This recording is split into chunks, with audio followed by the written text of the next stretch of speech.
जय शिवराय मित्रांनो. Good morning. सकाळचे 8:30 वाजलेले आहेत. हा तुम्ही पाठीमागं बघू शकता हॉस्टेलचा बार आहे आणि हा आहे स्विमिंग पूल. तर आत्ता बरोबर सकाळी 8:30 वाजता आपण ब्रेकफास्टची ऑर्डर दिलेली आहे. ब्रेकफास्ट आपल्याला फ्री मिळतो आहे. ब्रेकफास्टमध्ये आपण ब्रेड आणि ऑमलेट सांगितलेलं आहे आणि त्याच्यानंतर आपण जाणार आहोत जी आपण टूर बुक केलं आहे अंकुरवाट टेम्पलची, तर ती आपण टूर एन्जॉय करणार आहोत.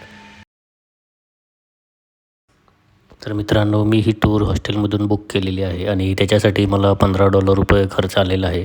ह्या टूरमध्ये पिकअप ड्रॉप फॅसिलिटी आणि एक टूर गाईड आपल्याला दिला जातो, जो आपल्याला ह्या सगळ्या मंदिरांची हिस्ट्री सांगणार आहे. तर मित्रांनो, स्टार्टिंगला मी एकटाच होतो टुकटुकमध्ये. त्या टुकटुकवाल्यानं आम्हाला 3-4 जणांना एकत्र कलेक्ट केलं आणि एका मोठ्या बसमध्ये आम्हाला ह्या बसमधून आम्ही आता एका बसमध्ये साधारण 13 ते 14 लोक आहोत.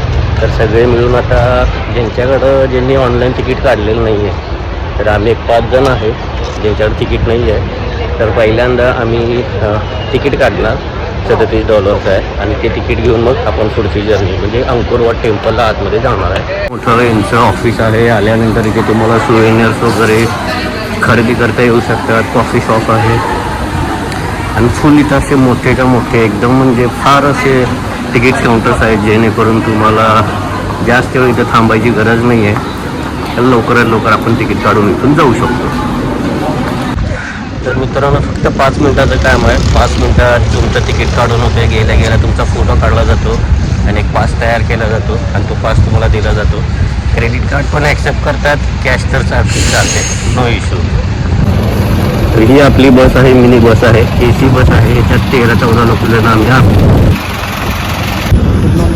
तर हे मित्रांनो, तुम्ही बघू शकता, हे जे मेन समोर अंकुरवाट टेम्पल आहे त्याच्या सभोवतीने हे सगळं पाणी आहे आणि ह्या पाण्याची डेप्थ आहे 4 मीटर आणि हे कन्सिस्टंटली 4 मीटरच राहते. ह्या पाणी कधी ह्या पाण्याची पातळी कमी किंवा जास्त होत नाही, सेम ॲज इट इज आहे असं राहते. तर मित्रांनो, ही जी कंबोड्याची जी मेन ओळख आहे, तर याची मेन ओळख आहे अंकुरवाट टेम्पल. आणि हे जे तुम्ही जो मूवी बघितला असेल टॉम रायडर लाराचा, तर त्याच्यानंतर हे खूप प्रसिद्ध व्हायला लागलं कंबोडिया. त्याच्या आधी जर तुम्ही बघितला तर 1965 ते 1998मध्ये इथे पण मेन स्थिर सरकार नव्हतं. कधी मेनली मिलिटरीच्या हातात होतं, पण नंतर 1998 नंतर मिलिटरी आणि इथले जे दोन सगळ्यांनी एकत्र येऊन इथे मस्तपैकी राज्य करायचा प्रयत्न केलेला आहे आणि चालू आहे. सगळ्यात सुरुवातीला इथे पण असंच होतं की रस्ते नव्हते, काही नव्हतं, पण हळूहळू त्यांनी सगळं डेव्हलप केलेलं आहे. आणि कोरोनाच्या आधी इथं फुल्ल गर्दी होती असं त्यांचं म्हणणं आहे, पण परत एकदा कोरोनानंतर इथे सगळे टुरिस्ट लोक वगैरे यायला सुरुवात झालेली आहे. आणि मेन जे इथलं आहे ते सगळं मेन अंकुरवाट. आणि तुम्ही जर बघितला तर हे कंबोडिया, लाओस, व्हिएतनाम हे सगळे एकच मेन रिजन होतं, पण नंतर हे सगळे 4-5 कंट्रीजमध्ये सगळे डिवाईड झालेले आहेत. तर हे तुम्ही माझ्या पाठीमागं बघू शकता, हे सगळे आमचे प्रवासी आहेत, म्हणजे माझे सगळे कधी काय वाटेल काय तुम्हाला काय म्हणायचं तर बघू शकता. तर चला याच्याबरोबर आपण एन्जॉय करूयात आजची in early 12 and west entrance, yeah, like this. माझ्या मते 10:30 वाजलेले आहेत. तर आता ऊन लागायला चालू झालेलं आहे. सनराईज जी टूर आहे ती सकाळी बरोबर 4:30 वाजताची असते, पण एवढ्या लवकर काय आपल्याला उठायला जमत नाही, त्यामुळे आपण ही डे टूरच आपण सिलेक्ट केलेली आहे. तर हे तुम्ही माझ्या पाठीमागं बघू शकता, हा असा एंट्रन्स आहे आणि आपल्याला तिकडे मंदिरात जायचं आहे. तर एक मिस्टेक माझ्याकडून झालेली मित्रांनो, तो जो मेन पिक्चर आहे टॉम रायडर, त्याच्यातली मेन हिरोईन आहे अँजेलिना जोली. तर तिच्यामुळे हा पिक्चर नंतर हे जे टेम्पल आहे हे फार फेमस झालेलं आहे आणि त्याच्यानंतर इकडे फुल लोकांची गर्दी झालेली आहे की कंबोडिया काय आहे. तर हे सगळं बघण्यासाठी आजकाल लोक येत आहे. कंबोडिया खरंच एक खूप मस्त कंट्री आहे आणि स्वस्त कंट्री पण आहे. तुम्हाला काही इकडे जास्त काही नाही, काय नाही, काय नाही. तर हे जे पाणी आहे ते मित्रांनो बरोबर मंदिराच्या चारी बाजूने पाणी आहे आणि सेंटरला हे मंदिर आहे.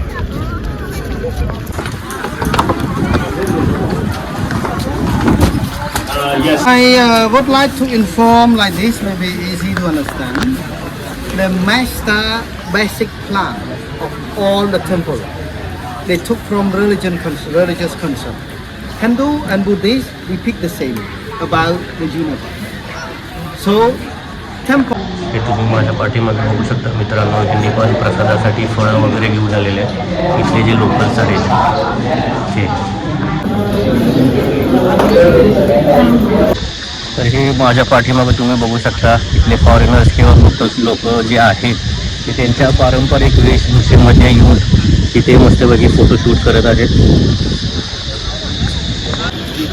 तर मित्रांनो, हे जे समोरचं मंदिर आहे हे मेन मंदिर आहे. तर आता आपण त्या मंदिरामध्ये जाणार. तर मित्रांनो, हे तुम्ही माझ्या पाठीमागे बघू शकता, हे रामायणाच्या काळातलं म्हणजे रामानं जे युद्ध केलं रावणाबरोबर त्याचं सगळं कार्विंग तिथे तुम्हाला बघायला मिळते. प्लस त्याच्या पलीकडे पण अजून या सगळ्या मंदिरांमध्ये तुम्हाला कार्विंग्स बघायला मिळतील. आणि आपल्या हिंदू धर्माविषयी, आपल्या देवी देवतांविषयी इथं भरपूर काही सगळं लिहून ठेवलेलं आहे. आणि सगळं काही इथं चित्र नक्षीकाम करून ठेवलेलं आहे. तर फार सुंदर कलाकृती आहे ही जी अंकुरवट जी आहे ते. म्हटलं म्हणजे तुम्ही एकदा इकडे बघायला याच. बालीला पण मी जाऊन आलो आहे. बाली पण आपल्या हिंदू धर्माशीच रिलेटेड आहे आणि हे सुद्धा आपल्या हिंदू धर्माशीच रिलेटेड आहे, कंबोडिया. तर एकदा तुम्ही नक्की व्हिजिट करा. एन्जॉय. तर हे इथे तुम्ही बघू शकता मित्रांनो, थोडी थोडी डागडुजी पण इथे आज चालू आहे, जेणेकरून हे जी पुरातन वास्तू आहे हिला मेंटेन करण्याचं काम इथे चालू आहे. तर इकडे आता मित्रांनो आपण वरती जाणार आहोत आणि वरती काय आहे ते बघून येत एकदा. तर माझ्या मते चांगलंच असेल. चला बघूयात. तर वरती आल्यानंतर सुद्धा तुम्हाला इथे मित्रांनो जुनं मंदिर आहे. हे सगळं जुने ह्याचे खांब वगैरे तयार केलेले आहेत. तर ते सगळे निघालेले आहेत आणि हे त्यांचं रिन्युएशनचं म्हणजे जतन करायचं काम चालू आहे.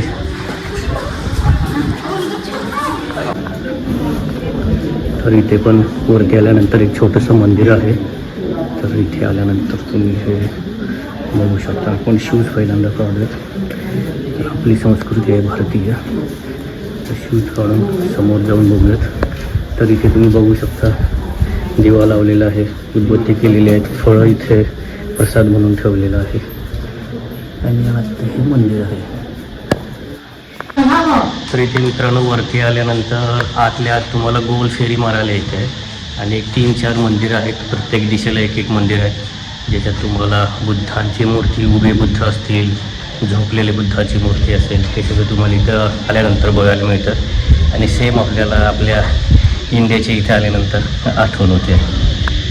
मस्त एक्सपिरियन्स आहे, चांगला एक्सपिरियन्स आहे. युनेस्को वर्ल्ड हेरिटेजमध्ये याचं स्थान आहे आणि सगळ्यात मोठं मंदिर हे आहे. वर्ल्डमधलं सगळ्यात मोठं मंदिर हे आहे. तर हे वरून बघू शकतो मित्रांनो, असं एवढं डीप आहे. तर वरती येताना मी काही शूटिंग करू शकलो नाही आणि जाताना पण करू शकणार नाही, कारण फारच हे डीपमध्ये आहे.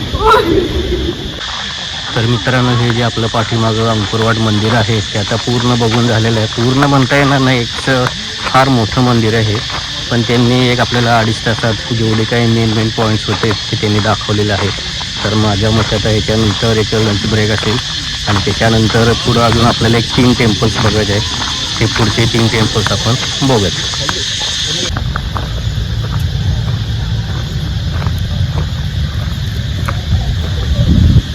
तर मित्रांनो, आता आपलं जेवणासाठी इथं सुट्टी केलेली आहे. एका हॉटेलवरती आलेलो आहोत आपण. तर